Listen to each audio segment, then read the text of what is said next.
What is going on, Wolfpack Nation? Hope everybody's doing well this evening. Thank you all so much for tuning in here on this Labor Day. As again, we're going to be talking about all kinds of different stuff. Obviously, mainly going to be talking some NC State versus ECU, and we are 1-0, baby. And also, too, yes, this once again, this live stream is sponsored by Pepsi, just like last week. Make appreciate the reminder.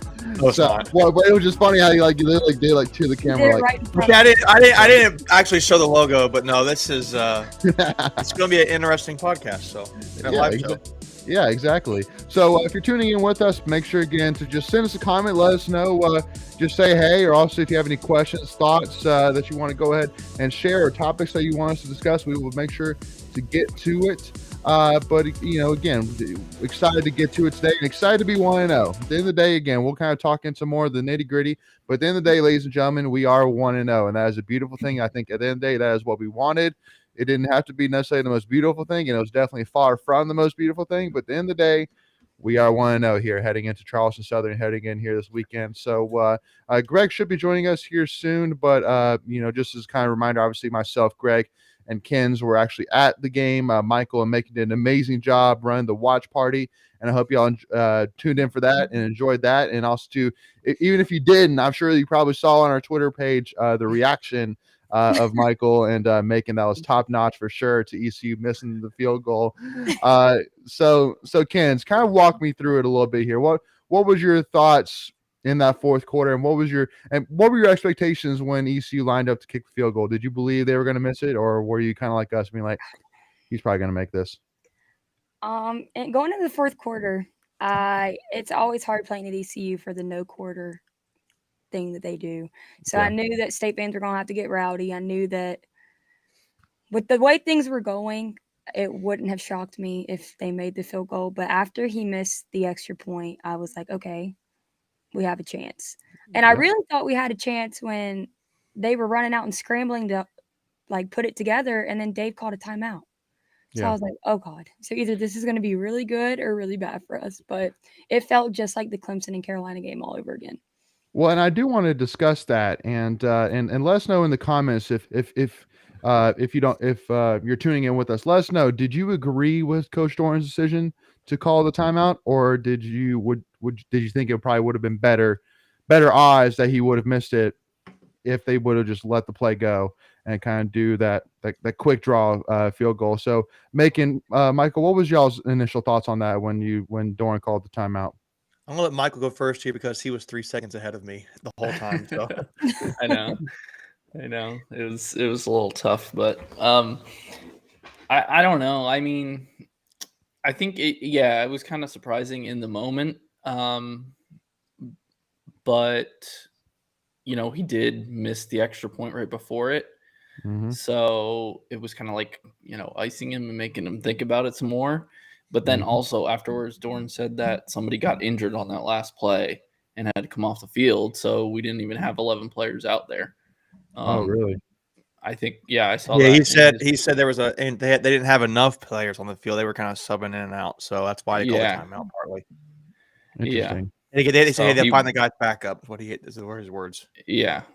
Which makes sense. I mean, if it's the last kick, you want to have as many people rushing as you can, right? It was so stressful. Exactly. So exactly. I think that was part of the reason too, but I don't know. I didn't know that in the moment, and I was okay with it in the moment because he did just miss the extra point. So, make him think about it some more. Yep, absolutely. And again, Drew reminds us there, one game at a time. And absolutely, again, I think all of us can agree here that specifically two places in general, Greenville and Winston-Salem, that either of those places, just unfortunately with the history that NC has of playing at those two places, any win you can have in either of those two areas are a huge win, no matter what. No matter how it looks, no matter how it goes, then it is huge for us. And I just heard the bloop. We got Greg jumping in here with us right now.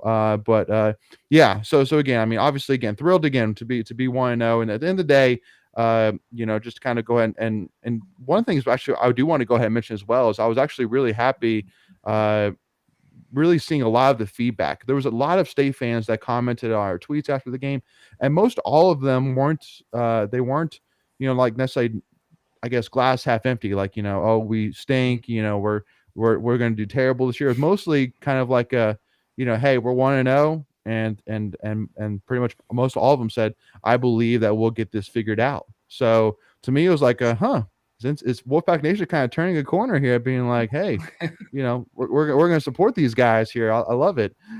Greg, you got us? Not yet. Yep.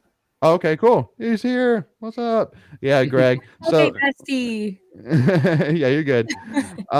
So Greg, so we were kind of talking kind of reactions to the field goal at the end. So what was your kind of mindset when they were lining up to kick it? And then also too, did you agree with Doran's decision to call the timeout? Yeah, I was listening on my phone while I was trying to get everything up and running, and Michael hit it right on the head, and Macon did too. Is we didn't have the right personnel out there due to injuries. So Doran and his post gamer did say that was the reason why he called the timeout. Not so much to ice the kicker, but just to make sure we had the right people out there to potentially get a block on. But yeah, no, I definitely agree with that. If we weren't properly prepared, then let's get the timeout and get the right people out there to hopefully give us a chance, and thankfully he pushed it right. Exactly. All right. So with that being said, we're gonna jump on over here Hold on. Let me say this real quick. Please go ahead. Go for it. Is that just not crazy how that game ended, though? I feel like we're just like, yeah, okay. Well, no. Well, and again, obviously we're not done talking ECU football whatsoever. Well, I know. I was like, what the heck? I just more wanted to introduce a tweet here that I know Macon, you were excited to introduce, and I think really kind of sums this whole game up to a T. So I just more wanted to bring that up so that way we can kind of continue this conversation based off of it. So with that being said, Wolfpack Nation, we're jumping into our tweets of the week. Here we go.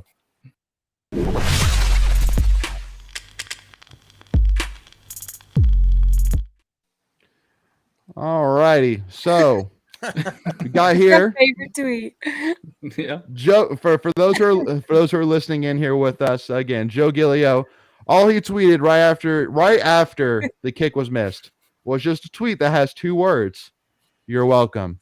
That's all he said, and it is and it immediately once Macon saw it, but I think once all of us saw it and knew what the background was, we were like, yes, that is everything and then some. So Macon, can you kind of give a quick overview in terms of what the background of this was for those that aren't necessarily sure what this is talking about?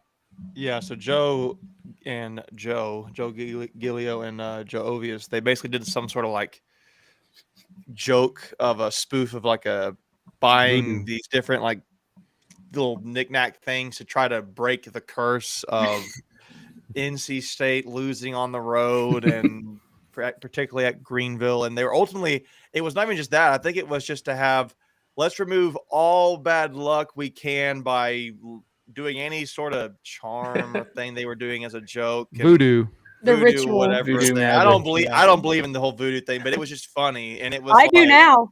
No. But it was just funny. It was it was funny. What was funny to me when we got to the game and we're actually like, I was sitting with Michael, I was like, we're going to miss this. I was getting so angry watching the game. And then he missed it. And I just remembered the thing that Joe did. I was like, he's going to say something so sarcastic and like own that he just helped everybody out. And I just go to Twitter and he said that. I thought that was really funny. So yeah, no, absolutely. And Beck Wolfpack A13 adds in here too, saying, knowing our luck, they definitely would have made that field goal. I was expecting them to make it 100%. And I mean, I'll tell you this right now, y'all, that I've never. It was an interesting state of mind that specifically I was in. Just talking about myself. Once they missed that field goal, it was like a mix of like, yay, we won, combined with, holy crap, we were terrible, combined with, haha, suck on an ECU, combined with, holy crap, it's hot out here, combined with, holy smokes, I'm thirsty. Like it was all 5 of those things at the exact same time. It was. It was a mentally draining game. It was. It just felt weird the entire game from kickoff to the end. Like it just didn't feel like a normal game day. It was one of those games where we were in control, but we weren't in control. Like it was just. Right. But Devin's post conference interview, I really liked it. Him talking about how he wanted to give ECU credit because it humbled them and gave them a reality check. So hopefully, That's what Leighton called me right after the game. He got, I guess it's a place where he could call. And he was like, could this be like, I mean, a really good, a blessing in disguise, if you will, right, Leighton? I hope so. Well, basically saying, I mean, in all actuality, because first of all, the one thing which I do want to go ahead and say right now is it has been a weird week 1 in college football. It has been weird. Well, that's what college football is week 1. I mean, to me, I kind of expect weird things to happen, upsets to happen. I mean, like Boston College losing to Rutgers that's really embarrassing to me. Boston College. But Florida State LSU game last night. Carolina going up to App State and 40 points in the fourth quarter. Me and Michael, if you caught the tail end of our live stream, we were watching that game. And we were like, we can't go off now. It was like 30 seconds, and they scored a touchdown. And he missed the catch for the 2-point conversion. And then we were like, okay, well, the game's over because you saw Carolina go and score a touchdown. And like 30 seconds later, me and Michael kept talking, and I was like, wait a minute. They just scored a touchdown again with like 8 seconds. And I was like, is that a replay of what just happened? Yeah. I was like, wait, no, that literally just happened again. So, yeah, it was crazy. It's just the way Utah losing to Florida on the road. I mean, yeah, it was wild. So basically the point being is that at the end of the day, because in this scenario where we're 1-0, and especially since we know at ECU, it's very tough to win there. Not just for us, but for really any AC team, it's been really statistically tough to win there.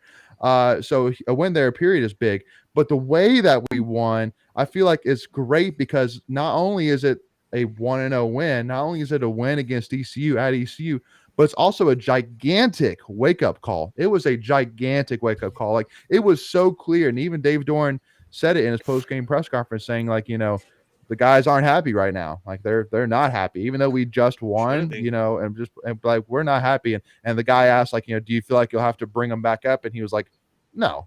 I mean, and I love that because, I mean, again, that just to me goes back to, like, this is a leadership driven team, and they know what what it takes. They know what they did wrong. Like, they don't need Doran to bring them down or him have to build them back up. Like they know what they did wrong. And again, we'll kind of break it down bit by bit. But Hannah Engel with the comment there saying one can hope. But that's my best friend. She's she was there too.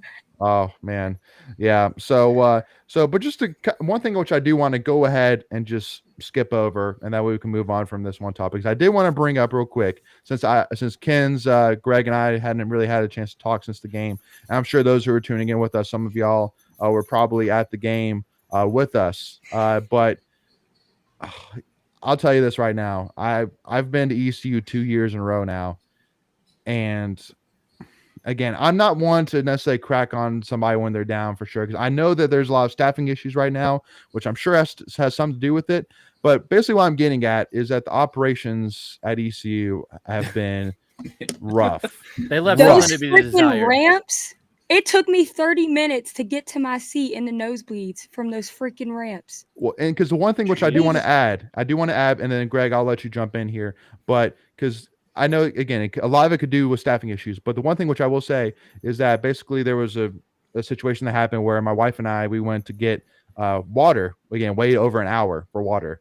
And the guy and there was a guy in front of us, and he got to the front, and he was an ECU fan. And they said it was cash only. Well, there wasn't a sign anywhere that said that. And so he literally went off and was like, I have credit card. There's not a sign anywhere. I've waited for over an hour. Yeah. I need my water. And so we just ended up paying for it, just to help the guy out. Cause I mean, that was wrong. But the vendor responded back to him saying, listen, it's a sold out game. Like, our credit cards, machine, systems are down. Like, there's nothing we could do about it. So basically that tells me that it's like they're blaming that it was a sold out game as if it just got dropped on them at the last minute. Yeah, like they didn't know. You knew months ahead of time that this was going to be a ginormous game. You knew that it was going to be a probably sold out game. So that to me, like that to me kind of changed it from like, I feel so sorry for these people. So like, what were these people doing? Come on. Yeah, they weren't prepared at all. Like I literally watching people go to their seats. Yeah. You know how like you have to go up the stairs to get to your seats? Every area was packed. Like it was taking people 45 minutes to an hour. Like I got to my seat around. Me and Hannah got to our seats around the second quarter. Yep. Go ahead, Greg. Yeah, so I've got a lot of insight on this. So a lot of the places, the ticket scanners were down when people were trying to come into the stadium. And not rumor, I know for a fact that a bunch of ECU students bum rushed the stadium to get in without tickets because they weren't checking tickets. So that was part of the problem. The one open parking lot at the Belk lot was oversold, and people that had passes couldn't even get in. There was other people that they told them to go to other lots, and then they got there. They go, no, if you park here, you'll get towed. My wife, same thing as everybody else. I dropped her off at 11:35 on the concourse. She was using the restroom, getting us water. She didn't show up until 5 minutes before half was over. She couldn't get up. The police were telling them that they weren't letting people in the stands because there was too many EMTs up there, rendering aid to folks, and it was a blank show. And I'll just let you fill in the first word on that. But I'm just going to apologize to every operation person at Carter Finley who I've ever had an issue with, because God bless them. Honestly. Yeah. It's gorgeous. Like, they're perfect. Yeah. And I think some of that is probably has to do with, since they've expanded, right? The stadium, they expanded the seating, but you also have to account for, you're going to have more people and you got to have better infrastructure. So, well, yeah, in fact, go ahead, Greg. No, I was going to say, we have a really good friend of our tailgate group. He said that exact same thing, Michael, that he went to ECU. He actually played baseball there a long time ago. And he said, they kept building up, but they never built any other infrastructure to support it, i.e. the vending, the restrooms, all of that. And it's just, he says it's a nightmare. Like, he won't even go. Like, he just went because his cousin gave him free tickets. That was the only reason they were going. But it was a mess. And I see Robert's comment here saying ECU is subcontracting out their vendors. Pirate fans are letting AD quote unquote have it over these issues, and because that's really good. Well, and it needs to be done.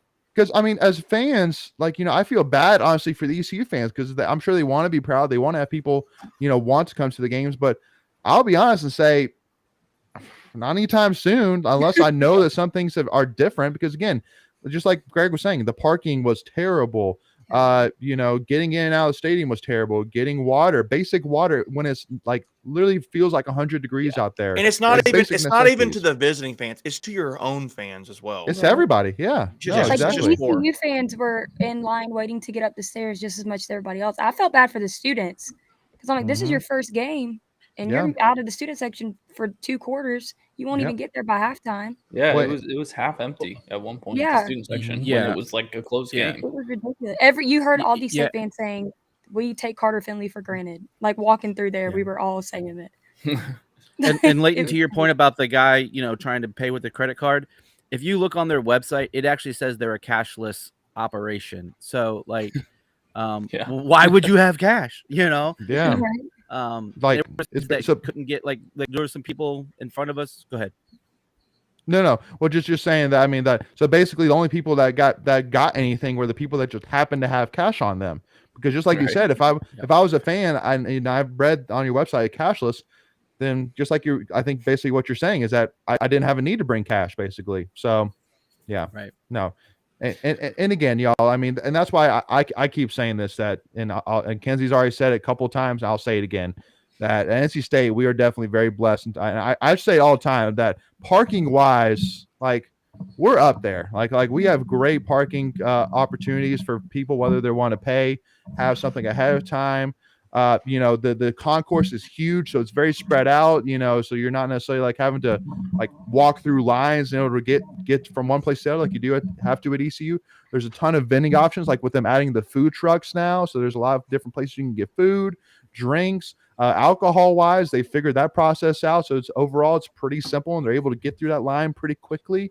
So again, Kenzie, you said it, I'm going to say it 100 times. Just thank you to all the operations staff that we have. They do an amazing job. Giving them all a hug on Saturday. Anybody who ever has any complaints, go to the ECU game and then come back to me. All right. So the last thing I'll say about their game day is they didn't even open up cooling stations until halftime. Like you knew it was an issue. Yeah.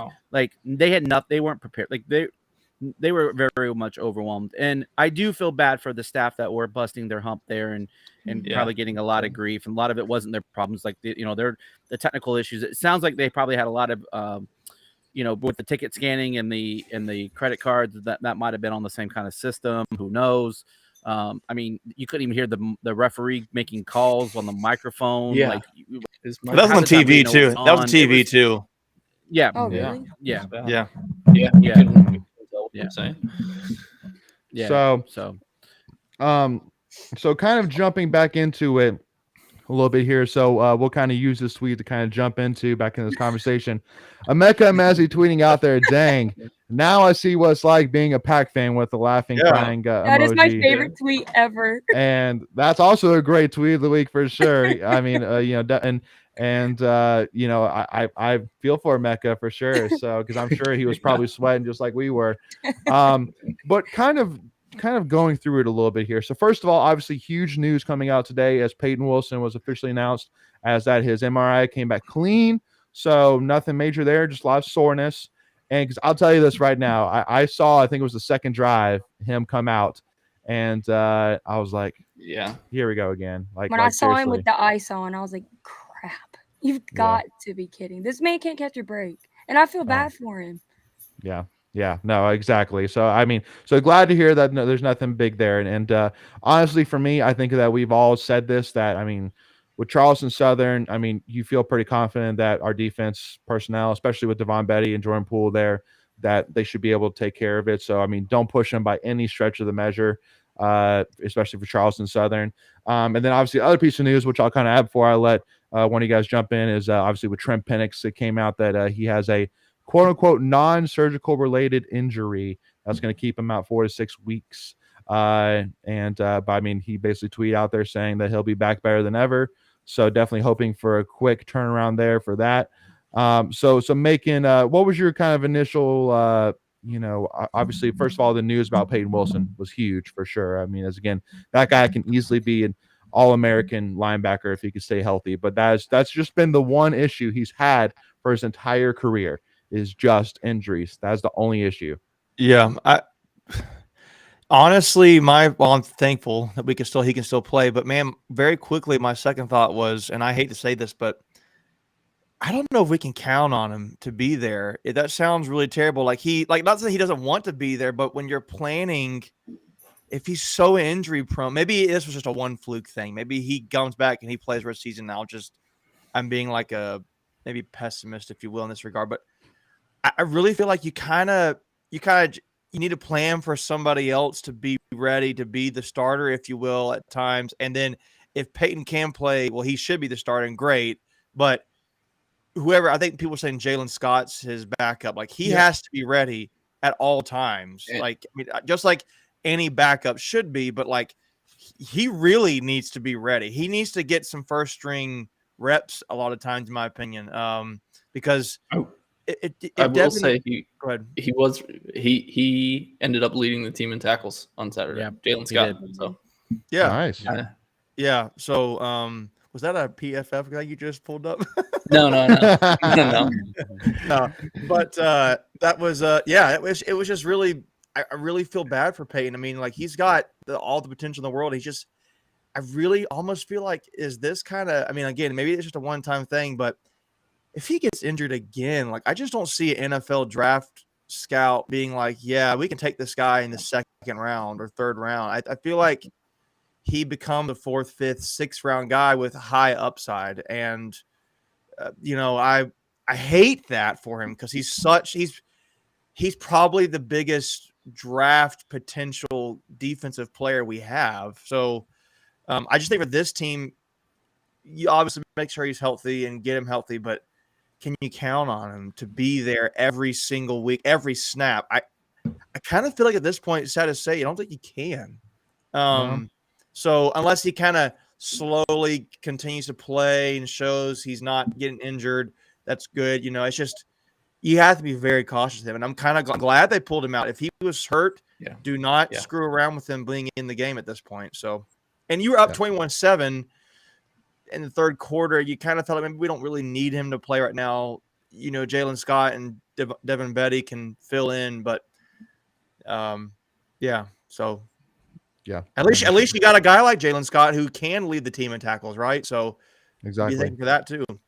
Exactly. Well, and because the one other thing I'll kind of add to as well, kind of expanding outside of Peyton Wilson, is that honestly, and let me know if maybe Macon and Michael, you guys kind of heard it more maybe on the TV, but for me personally, I didn't really hear Drake Thomas and Isaiah Moore's names really come up that much at all on Saturday. I mean, they were kind of quiet, oddly quiet, I guess. Well, so, I will say I'll add this. Now I will do the plug for Pro Football Focus stuff now because we got one of the accounts. Now I was reading through this.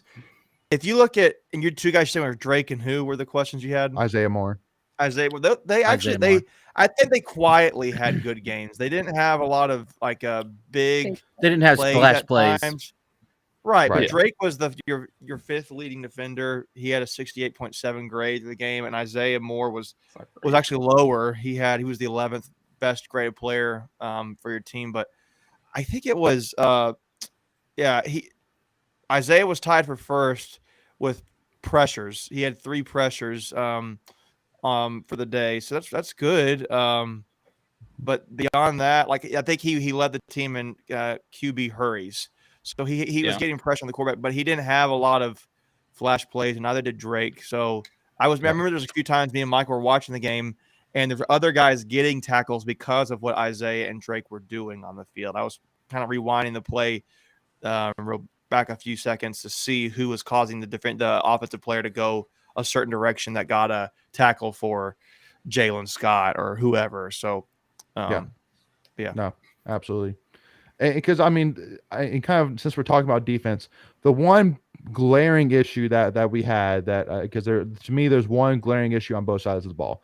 Defense wise, we didn't get a single sack on defense, and especially with as much as Tony Gibson loves to blitz, and especially with as great of pass rushers and also too as fresh of pass rushers as we're able to have, combined with also too what we have a linebacker.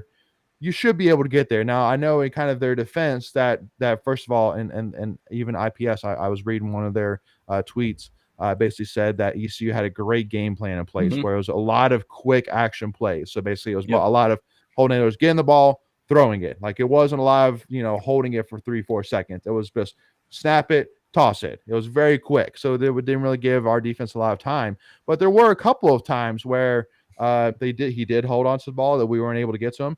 And also, too, there were probably 3 or 4 times that he also scrambled pretty much untouched and was able to run for 10, 15, 20 yards. And to me, he was their leading rusher. That's frustrating. Yeah. So, I mean, obviously, great job holding down the run. I mean, we pretty much made Keaton Mitchell pretty much irrelevant on Saturday. But, so Greg, I mean, and Michael can jump in there, but what's your kind of thoughts on that kind of, because my dad honestly asked me straight out of it. He was like, what was the problem with our D-line? I was like, I don't really know, honestly. That's what my dad and me and my dad were talking about it too. It was like, and Michael, we were even like during the game, like we were getting pressure, but we couldn't get our hands on them. And and throwing those bubble screens to the side and throwing those quick passes that deflates any sort of pass rush you have. But that is a concern, I would say. If you can't get your hands on a quarterback against a non-Power 5 opponent, what does that say about your ability to get to the quarterback? I think you have to be able to get pushed with your 3 defensive linemen there, but your linebackers are essentially acting as a lot like more of your pass rush at times. Right. So with Drake and Isaiah and Peyton not playing great games. I mean, Drake played the best game out of the 3 of those linebackers. It's interesting. I think you also, if you go back and look too, like again, going back to some of the stuff now that we have this data, we can look at with PFF. The tackling, you heard Coach Doran mention his post-game conference. I was surprised by this. There's one thing that's pretty interesting. Your worst tacklers on the team for the game, besides let's see here. Yeah, I guess Tanner Ingle was up there. Yep. Tanner Ingle was your 3rd lowest. Do you know who the other 2 were? Because we're talking defensive line. Do you know the other 2 were? Defensive line. Drake. Defensive line. Savion? I said no. I Durden. said the other two were Durden. and Durden was one. Durden was your lowest. Yeah, and And Drake. then, or I think it's your lowest. Yeah, Durden was your lowest, and Davin Van. Yep. So your two starting defensive ends, if you will, I think, or did unless maybe Durden's your two defensive. Okay, so your defensive and different tackle. Poor tackling, Tanner Engel. Poor tackling. And then other guys who are really low scores: Jalen Scott, C.J. Clark, defensive lineman, Isaiah Moore, really bad tackling grade. So your best tackle on the defensive line was Savion Jackson. So but number 9. I mean, it's just they were talking about it, and the data's there to show it that they didn't play well, especially your leaders, Corey Durden, Tanner Engel, not playing, CJ Clark, Isaiah Moore at poor tackling. That's not good. And Doran said they should have tackled maybe more in preseason stuff. So now I will go ahead and my mom asked a question about did NC State have sacks last year? I'm thinking no. I mean, I would say sacks wise, we didn't have. We had more for sure. We were definitely. We were definitely. Levi Jones. Levi Jones was all about pass rush, right? Yeah. He had 6 last year. Yeah, Peyton by himself. Peyton Wilson had a lot. Corey Durden had a few. I mean, I think the Clemson game, Corey Durden had a few. Yeah, we just weren't necessarily popping off. We weren't necessarily popping off the charts, but we were definitely effective pass rushing. But I do want to go ahead and touch on Benjamin Orman's thought about poor secondary play. So the first thing which I'll go ahead and say to you, Benjamin, first of all, is that our offense did really help out our defense for the most part. Our defense gave offense opportunities to make something happen. I mean, again, second play of the game, we freaking intercept the ball. We should have immediately right there gone down, score a touchdown, and then the game's in our hands probably for the rest of the game. But our offense goes 3 and out. And then that was pretty much the story of the game. Our defense was giving our offense opportunities, but our offense couldn't do anything. And then our offense was putting, our defense in quick change situations, such as with the Jordan Houston fumble at the goal line, and with Devin Leary's interception that defense had to jump in on. So our secondary made plays. Now again, Holton Ahlers I'll say this right now to you. Holton Ahlers had a heck of a game. He had a heck of a game. Now, I mean, do I think that he's uberly talented? I think he's from Greenville too, right? He's born and raised. Dad's the PA caller on the games. Yeah. Oh, yeah. I get what you're saying because they said it every second. I get you. Oh, I got you. I got you. We all missed that. Well, I rewatched it. And he turned out a bunch of offers to play at ECU, didn't he? Yeah. Right. Yeah. I know. And I'm sorry. Larry committed before he did. So. And keep in mind too that I'm saying in terms of what my expectations were, for the most part, he did overall a good enough job to get it done. Now, obviously, the 2 interceptions, and the one thing which I kept on saying to everybody around me, which is that he just doesn't throw the ball with a lot of power. Whenever he throws deep, it sits in the air forever. Floats, And so again, I just don't really know talent wise throwing the ball what's there, but I mean, again, he was able to put together some drives, and so. So that's one thing I'll say is, can I talk about the D-back? Yeah, exactly. Yeah. So I like making him saying or Leighton, I'm not sure which one you brought it up, but I think ECU had a good game plan getting the quick passes because with the 3-3-5 we run, a lot of the pass rush does come from the linebackers blitzing, and Ahlers was getting the ball out in like under 3 seconds on most of those plays. They were doing quick slants and like curl routes right to the middle of the field where the linebackers were like vacating to come rush. And credit to them, it was a good strategy. Yep. I'm looking here. Sorry, I was here. Holton Ahlers was their most effective rusher this game. He was the highest graded player on PFF. So, that just goes and tells you there. Overall, total offense, he was your highest player too. So, but mostly it came from his ability to run. And we should have sacked him a couple times, and where he did get some runs off. But again, that's where those few missed tackles come into play. Yeah. Go ahead, Greg. I know you said I just want to talk about go ahead. Yeah, the defensive backs. If you look at the whole picture, right? Like we didn't get the pressure on the quarterback, and with Tony Gibson's defense, we've said it. He brings those linebackers, and you're leaving those defensive backs on islands. So with all that being said, I thought they did a really good job. I thought Aiden White did a phenomenal job. He had 3 pass breakups. Tanner Engel had a nice couple pass breakups where he was hitting through contact. Shaheem Battle with the interception, and then that one run stop where he blew up both himself and the wide receiver. Yeah. So given all of that, I thought the defensive backs held up really well. They threw for almost 270 yards, but most of that was in the fourth quarter when they had to throw the ball and they pretty much had abandoned the run. That's a good point. And we weren't just getting to the quarterback. I think if you get to the quarterback, that gets better. With the one exception on the first touchdown to East Carolina, where Derek Pitts blew coverage, I thought our defensive backs played really well. And I want this too, to go along with what you're saying, Greg. Again, going back to some of these stats here, 4 of your 6 best defensive players overall this game were DBs. You got who's Baker Williams, Fagan, Battle, and Pierre Lewis.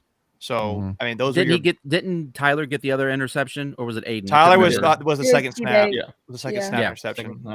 Yeah, and then Shaheem got the second one. Okay, got it. And a quick side note, real quick. It's the end of the first quarter for Clemson, Georgia Tech, and it's 0-0. Clemson has not looked good on offense. Come on, Yellow Jackets. Clemson has not looked good on offense. A Georgia Tech win would really be big. Oh, But well, would it though? that'd be. Well, it would for NC State. It would for NC Well, for State. NC It would State, not it for would the ACC, not for the ACC. not- though. But Correct, for correct. Especially with the way we looked on Saturday. But we're selfish. Let it be better Well, for us. And I'll just say this one thing before, and again, we'll move back to ECU here. But Clemson's first possession, 3 and out. Clemson's second possession, 4 plays fumble. Their third possession, 3 plays, -6 yards, 3 and out punt. Jeez. So DJ's I'm look just garbage. saying. I'm just Warm saying. up the backup. So, I've been all right. watching And I'm it. telling you right He's- now, I know people are going to say like it's going to be very quick. They're going to be calling for Cade Klubnik to be the starter at some point if DJ, but he might, because he was a 5-star quarterback. State recruited him. He committed very quickly to Clemson though when he obviously he wanted that offer. But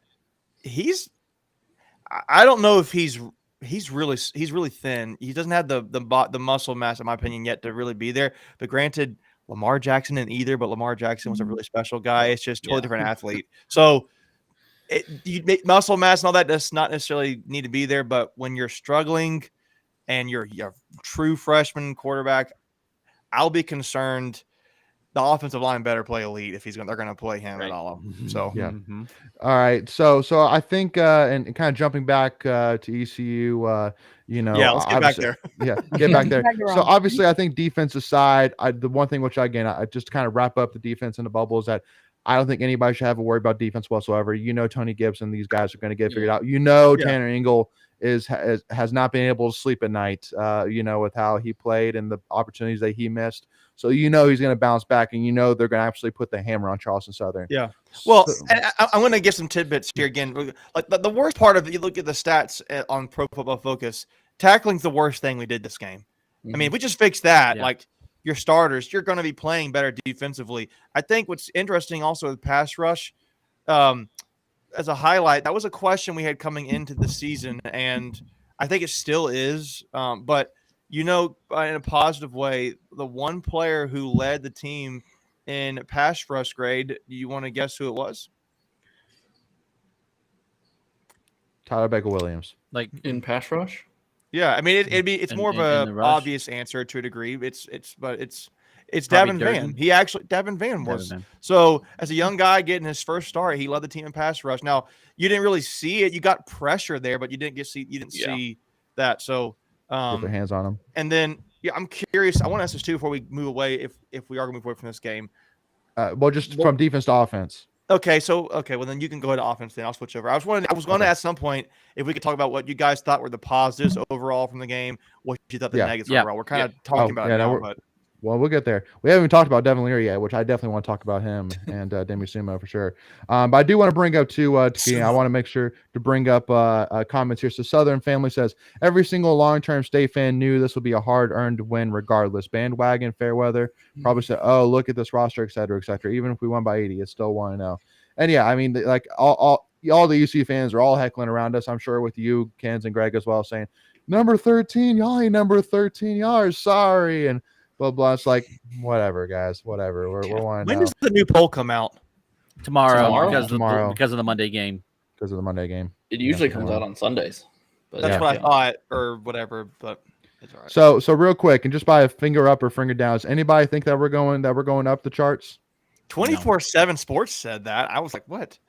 I mean, we I won. Yeah, I think so. Won, I mean, but maybe like, we go to 12. Maybe we go to 12. But Yeah, we not move up far one. at all. I'm thinking 15 is fair. Yeah, I I'm think 15 with is fair. Layton. Just a I little think bit of a it's drop. like I Just think a they're little going to shift. I think I think the biggest jump's going to be is Florida. I think Florida's going to be the biggest jump. Yeah. they're not even ranked right now. No. Florida State, do they get a bump? They're 2-0. They beat LSU. But That's LSU not a wasn't good ranked. LSU team. Right. Yeah. So not. but Man. That game was I crazy. mean, like, but who else have other teams gotten 2-0 and beaten I mean, I get they're not ranked, but that's kind of beside the point. Yeah. I don't But know. I just want to kind of get a thought on. I quick think thought it's on that, 15-16 what you'll see State at. Yeah. I don't think we kind of move up. odd punishing a team that actually won on the road week 1. But Yeah. I mean, I get it. We didn't convince anybody. So Well, and especially because there was over 50 games that happened just Saturday alone, and only 11 of them the away team won. So right. you I know, mean, that's- you didn't score a single point in the second half, and you still won. Granted, a lot of it was luck, but Sure.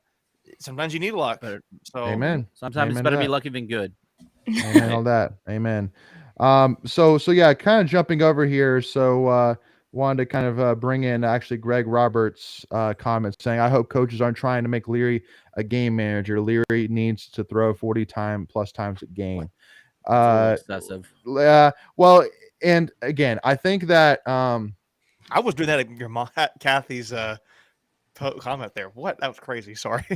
yeah, no, I don't think we jumped down to 24. That's a little excessive for we went on the road. So anyway, but it was probably that UNC pollster guy that probably had us at 24. Probably. Yeah.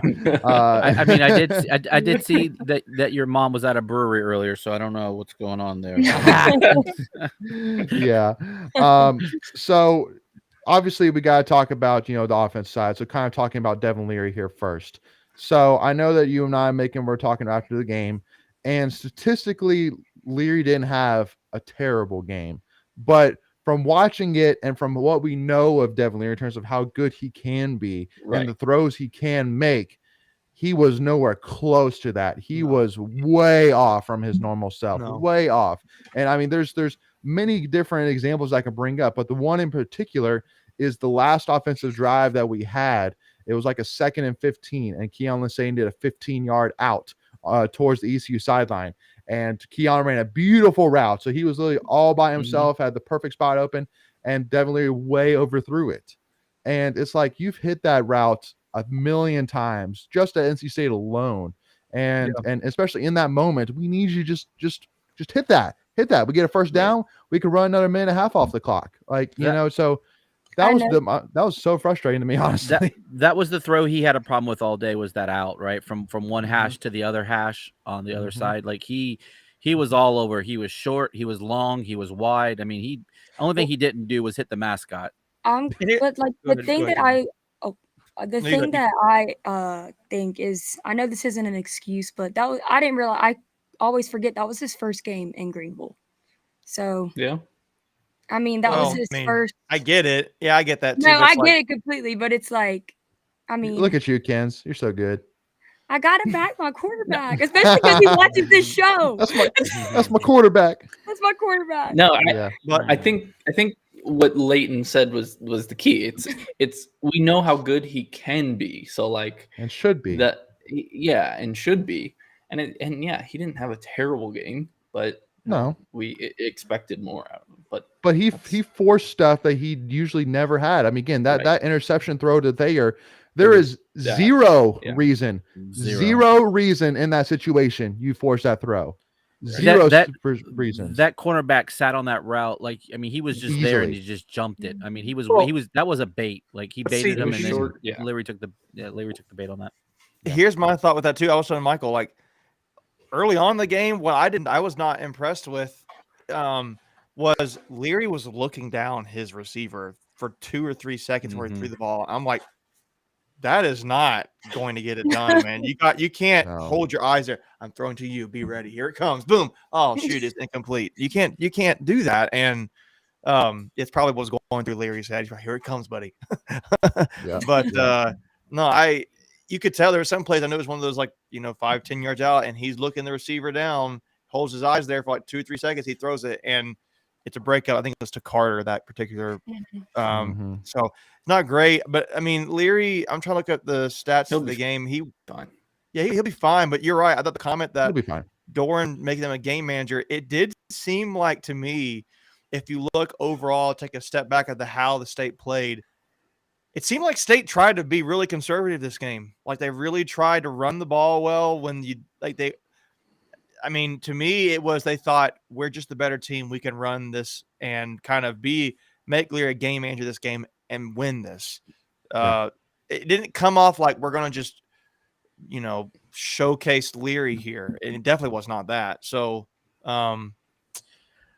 I'd also be curious to see how much of the playbook we were working with too, right? Because you always hear about that, but I don't know if that's a thing in college. If you don't want to open the playbook up too much week I think one. it is. I don't. Yeah, I think there's some truth to it. And Coach even talked about it today about the goal line. We had like 8 or 9 plays down there. He goes, "Look, we just ran out of plays. The teams don't have that many plays." That was a good point he made. That was a good point he made because those refs screwed them over. Yeah, that's not even talking about that. Like the timeout, the play had already started. And he was in the end zone 2 times. Yeah, I was like, "What are we doing here? Sneak. We're moving the ball like it was a mess." Like that moving the ball in the middle of the field, like half the yard, they already brought mistakes. I was like, "What?" I don't understand how they just let that go. Like everybody just kept going like it was nothing. Nobody's talking about that. I don't know. But go ahead, Greg. And then I was just going to go 2 other things. One, I think Demi Sumo was in the end zone. Obviously, there wasn't a video that showed angle that showed it. Yeah, his legs were up and his arms were like his forearms were over the goal line, and so unless he's holding the football behind his arm, like that's a touchdown. And then I honestly, and not to be a homer, I think Jordan was down for his fumble. Again, I don't think there was an angle.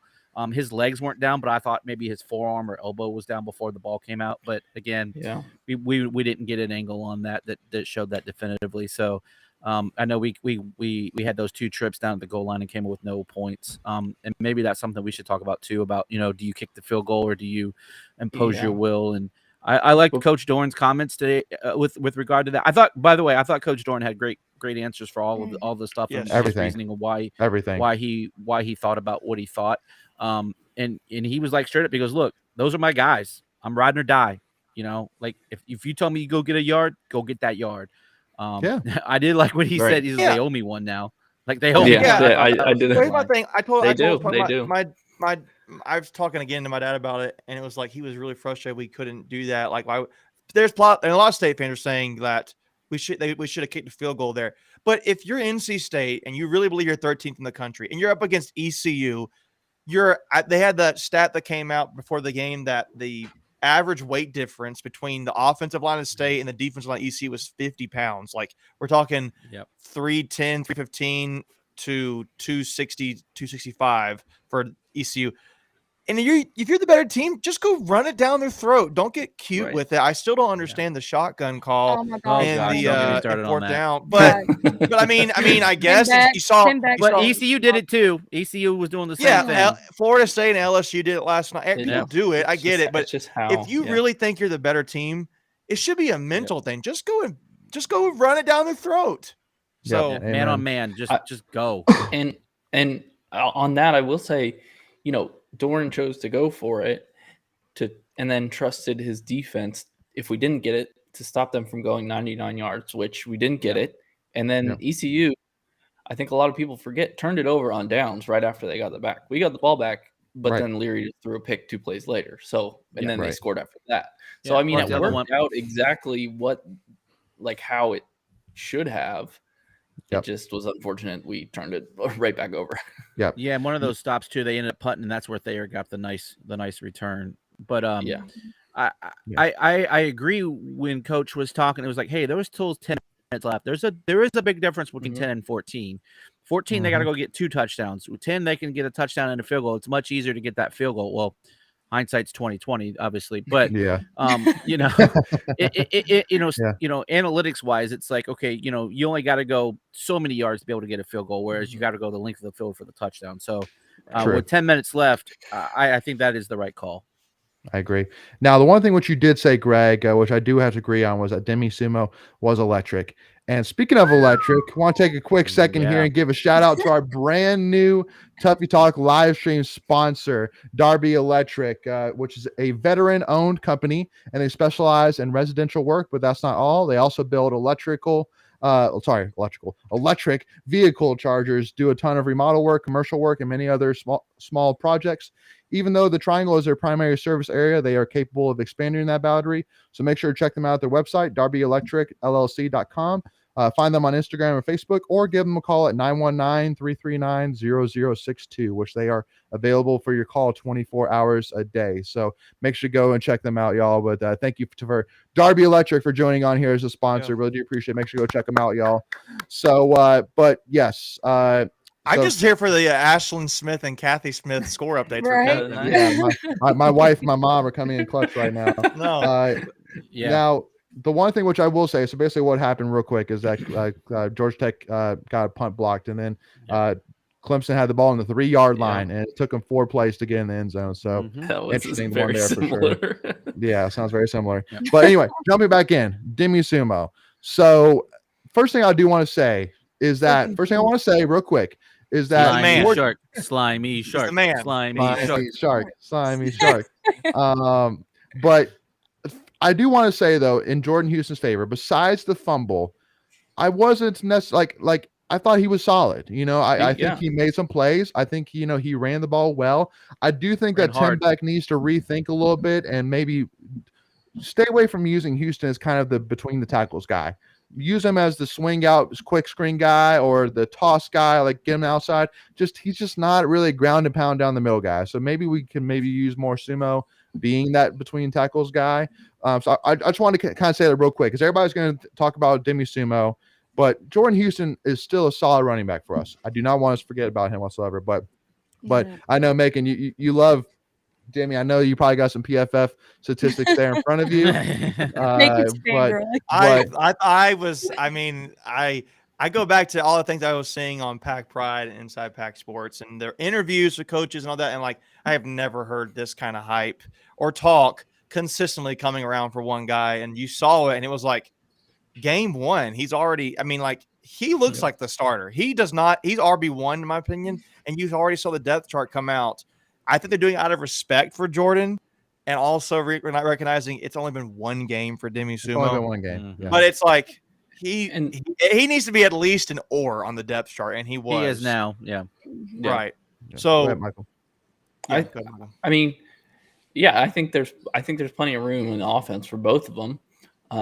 They both average over 4 yards a carry, so that's solid. I'm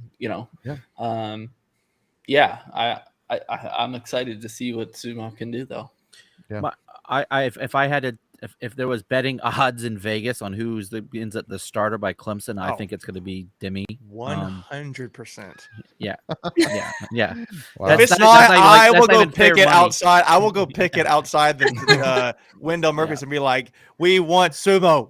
I'll dress in a Sumo suit for the game.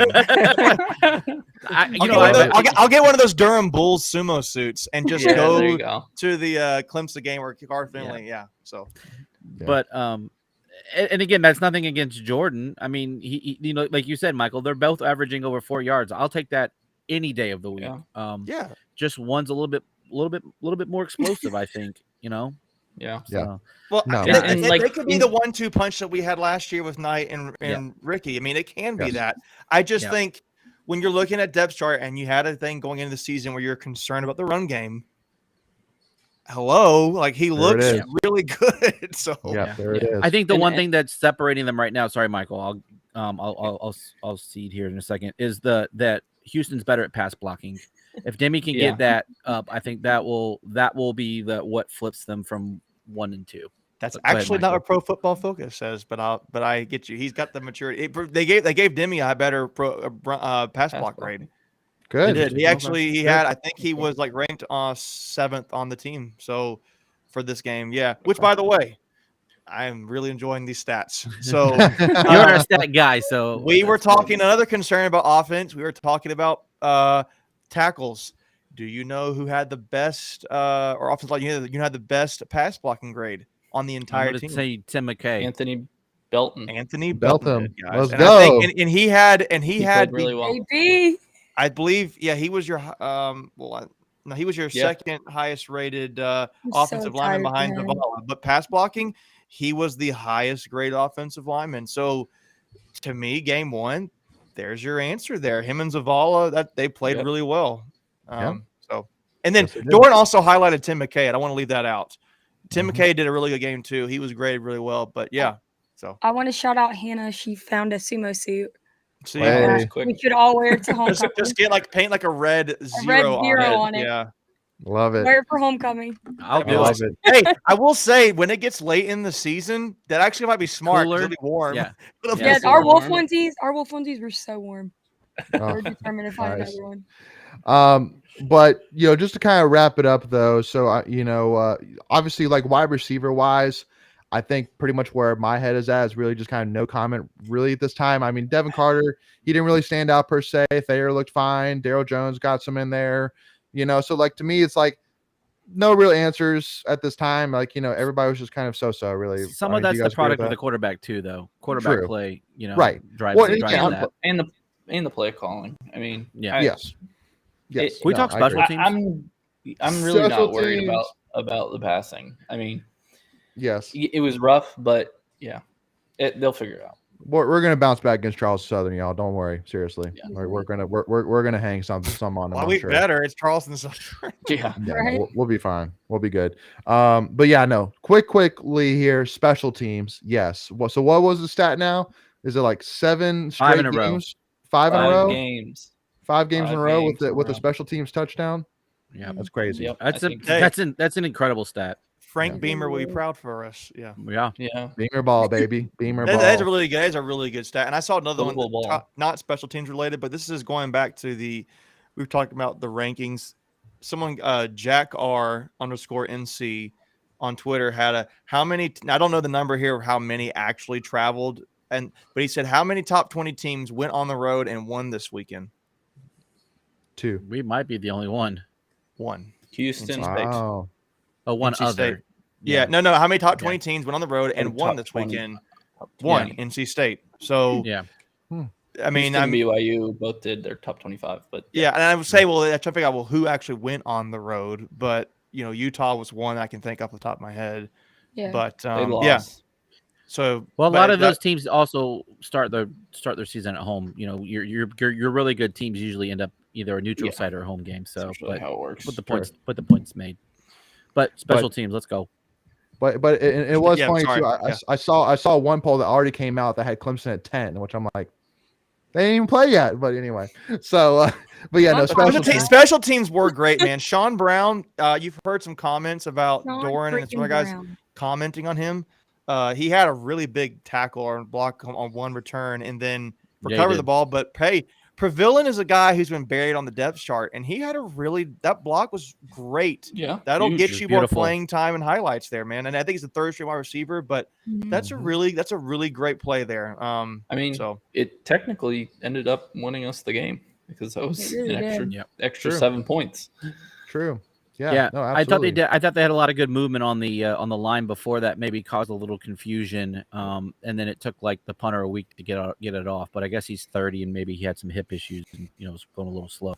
So yeah, no, absolutely.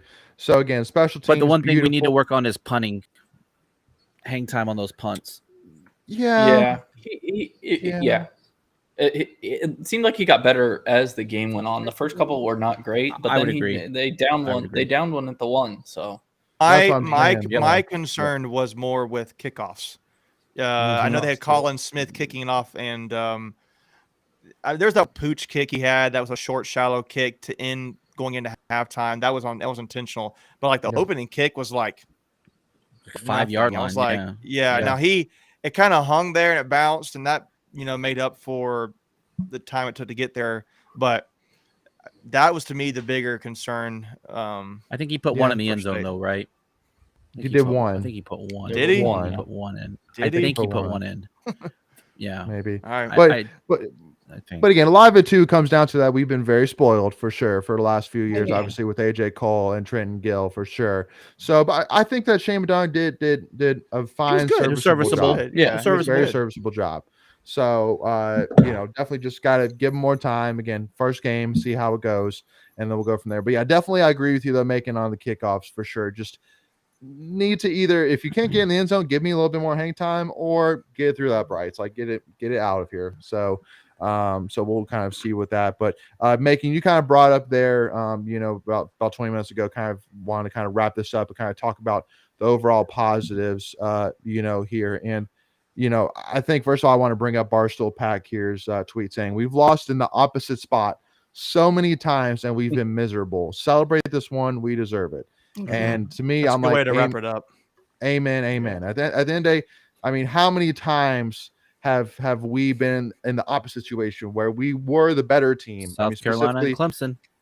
South Carolina, Clemson. I mean, we were the better team. I mean, that South Carolina Chick-fil-A kickoff game, we were statistically dominating them in every single facet of that game, but just didn't win. Clemson 2016, we dominated that game, and we weren't able to pull it out. So again, it's just like, to me, it was one of those games which I'm happy we are 1-0. It's nice. It's nice for a change, and it's payback for everything that happened in previous times. So, like at the end of the season, after we played Carolina, no one's going to remember that we eked out this game. Correct. They're going to look back. I mean, some state fans like we will, but like the majority won't. Yeah. Because we're cursed with it in our minds. Well, they're just insufferable. Like that's more like what it is. No. But it was I'm just thankful we got the win. Like Doran said, don't apologize for winning. He made a comment I thought was really good perspective too. After week 1, half the teams in the country have a loss, and you're not on that list. And you went on the road, and that other stat that guy just tweeted out, it's only if the top 20 teams that went on the road this week and won. It's only one of them, and it was NC State. So there are others who could have lost, and you could argue we should have lost maybe that game. I would kind of argue we probably shouldn't have. We should have made it more convincing of a win. Probably the more legitimate argument, but very thankful. I'd have rather had that reality check there than in an ACC game. True. Right. Yeah. Right. And at the end of the day, if your goal is to get the national championship, you're still alive for that. Exactly. You can't necessarily say the same for Utah now, because they were a dark horse darling to make it. They were kind of the same conversation as NC State a little bit. Yep. So Michael, all your goals are still intact.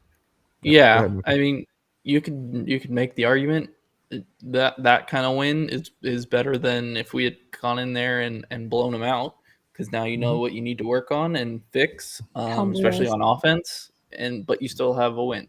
So, and also too, not many injuries. I mean, obviously losing Trent Penix is hurts for sure, but it could have been worse. He's going to come back. He's going to be back. He's going to be back once we really get toward the meat of our schedule. We're going to need him the most, actually. Yeah, I think he's going to be a big piece for sure. But I think side note, by the way, how weird is it that ECU is celebrating this win this loss like they are? I know. That wallpaper thing. But so I want to answer this. You're Owen Dapper for going to class tomorrow. Yeah, I've been thinking he's having the Kyle Bambard effect, maybe. Yeah, I feel so bad for him. I'm going to say this to your point, Leighton. What I think are positives. I think you've got a running game, but eyeball test. Demi Sumo's the guy. I think even eyeball observations you got there is the offensive line. Anthony Bell and those guys did really well. The numbers back that up too. I think the struggles you have in offense, like if we're going to play like that offensively, we're not going to have the 11-1 season like most of us thought we would have. It's probably going to be more like a you might not win a lot of games. I mean, I'd tell you what, Syracuse looked really good the other night, guys. You could be Louisville right now. Holy smokes. You could be Louisville. Like I thought they were going to be the dark horse team for the Atlantic, and maybe they will be, but like they looked ugly. They looked ugly. And Garrett Schrader, for Syracuse, looked like a better passer. You've got Florida State looks much better. They choked. Yeah, I'm not convinced on LSU though. I'm not convinced on LSU. Yeah, so they're in a rebuild. There's a reason why you fire your coach. Well, yeah, and definitely Brian Kelly is making some not so recommended comments that he's been making in press conferences. If So, I can leave my one positive go for is it. that you went into that environment, first game, you made the mistakes, you went through the adversity, you played in front of a hostile crowd, didn't play your best, and still know that you can come away with a win. So like Good teams Amen. do that. yeah, Can good do teams that. find a way. Good teams just find a way. And I think that prepares us better for Clemson.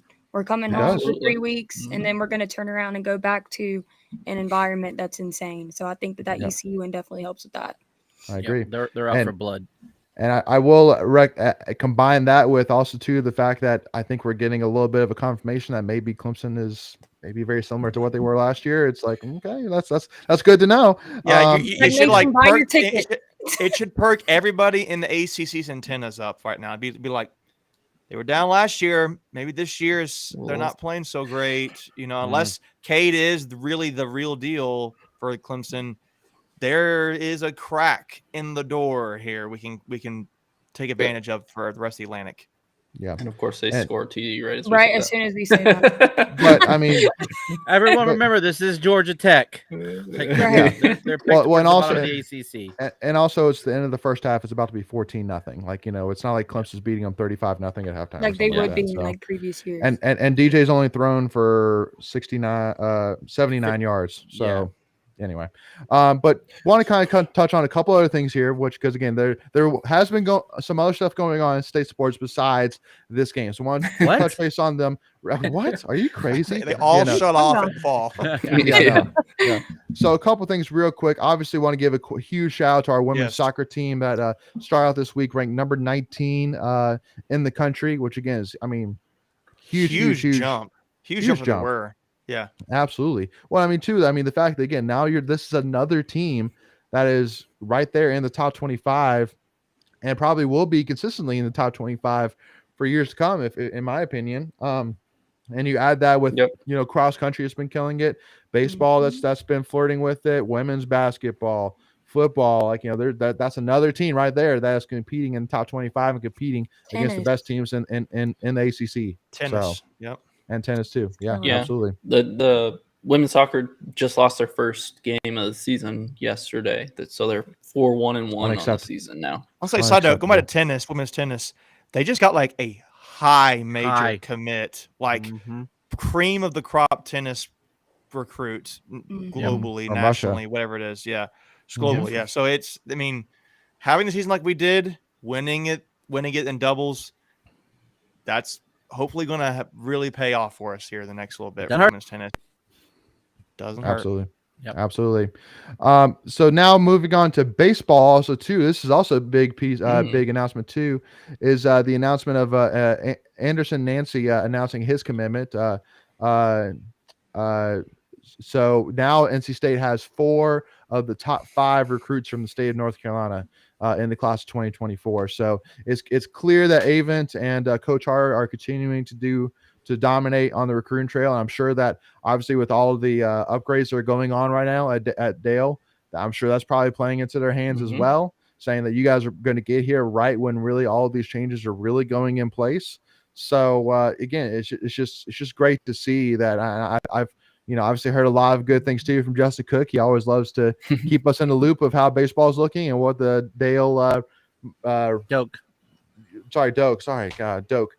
Doak renovations are looking like. So it's good to see that baseball is continuing to kind of feel like take that step up a little bit here. And then the last thing that I want to bring up as well was this tweet about Carlos Rodon, who has 9 double-digit strikeout games in a single season for the San Francisco Giants. So he has been dominating it, not only just this season, but last season as well. Again, this is a guy that was just on the struggle bus when it came to injuries, but then all of a sudden now he's had 2 healthy seasons in a row. Man, he's been dominant. The White Sox blew it. They did. They blew that trade. This tweet was our alternate for Darby Electric, since he's unlimited power. Yes. Speaking of electric, speaking of power, we have Darby. Yeah, Darby Electric, baby. And Southern Family also too brings up this great comment as well, saying state sports are good top to bottom, unlike some community college in Chapel Hill where some players can't spell their own name but can look good in some Jordans. Yeah, that's a dance by Mac Brown. Oh my Dude, God. you just gave up 40 Why in the they- fourth quarter. Why are you Right? dancing? Thank I mean, you. I mean, you won the game. I guess you want Stop to. it.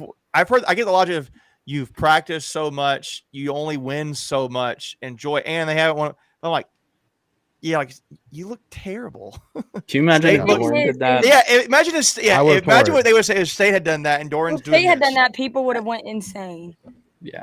Talking about how you barely. And they were It is talking a about little it on Get different Up because we're on Get Up ranked, this morning on but- ESPN. Like Get Up Yeah. was like talking about it and thinking, "Oh yeah, this is so funny, haha." And they're like, "Yeah, it's kind of awkward." I'm like, "No, it's really awkward watching No, it dance like this." it's straight up embarrassing.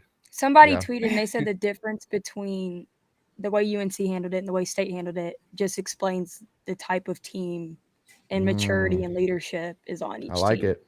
And I I mean- retweeted that tweet. I loved it.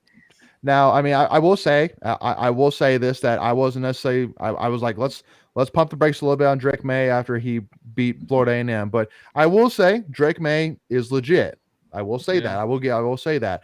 But I will say this, say as well, saying that Gene Chizik being the all endowed savior of UNC's defense has been far from it, to say the least. So definitely still feeling confident, when we face those guys later in the season. If all the cards stayed the same, I would still feel confident heading into that game later this year. Like they say, what's old is still old. Yeah, that's true. Amen to that. Amen. And Mackenzie White, who's the UNC fan that we had on to talk football couple months Mackenzie, ago. she's a UNC fan. Oh God. I know. Okay. He asked the question, is NC State the third best team in the Atlantic behind Jesus Clemson and Florida He's State? just trolling us right now. That's all it is. I know. Come on, Kenzie, get out of here, brother. All right, y'all. Well, again, first of all, want to say thank you all again so much for tuning in here. It was a pleasure again. It was great at the end of the day here again, celebrating. We're 1-0, baby. 1-0 heading into Charleston Southern. Got some time Back here. in Carter Got a Finley. back in Carter Finley, baby. 12:30 p.m. Make sure also too, if you want in on our ticket giveaway, we have 2 tickets right now that we are giving away on our Twitter right now. All you have to do is what? I know. All you have to do is follow us on Twitter. You have to retweet that. That's right, tweet. Mackenzie. Go tell my baby bucks. Yeah. and then like that tweet. So again, just check that out so that way you do not miss out on the opportunity to win 2 free tickets to the Charleston Southern game. And we have other plans for other giveaways here this week. So make sure again to follow us so you do not miss out on that. Make sure as well, if you don't mind as well, hit that subscribe button, hit that notification bell so that way you are notified whenever we release any new in-state content, and also too whenever we do any of our live streams, Tuffy Talk live shows, watch parties, you name it. And so make sure to do that. Again, it's free to do, and it really helps support us in the channel. Also too, make sure again to check out our brand new Tuffy Talk live show sponsors, Darby Electric LLC, for all of your electrical needs, residential, commercial, you name it. All their information for the website and the phone number are in the description below. For this live show, just make sure to go and check them out. Would really appreciate that. And then lastly, as well. Yeah, man, I know. I think that was just for you, Macon. And also too, is if you don't mind as well, if you're an NC State fan just like us and you love NC State, hit that like button, y'all, and we would really appreciate that as well, as that really helps us as well. But thank you all so much again for tuning in. Stay safe, y'all. We'll see y'all Saturday, 12:30 p.m. NC State versus Charleston Southern, baby. We'll see y'all then. As always, go Pack, y'all, baby.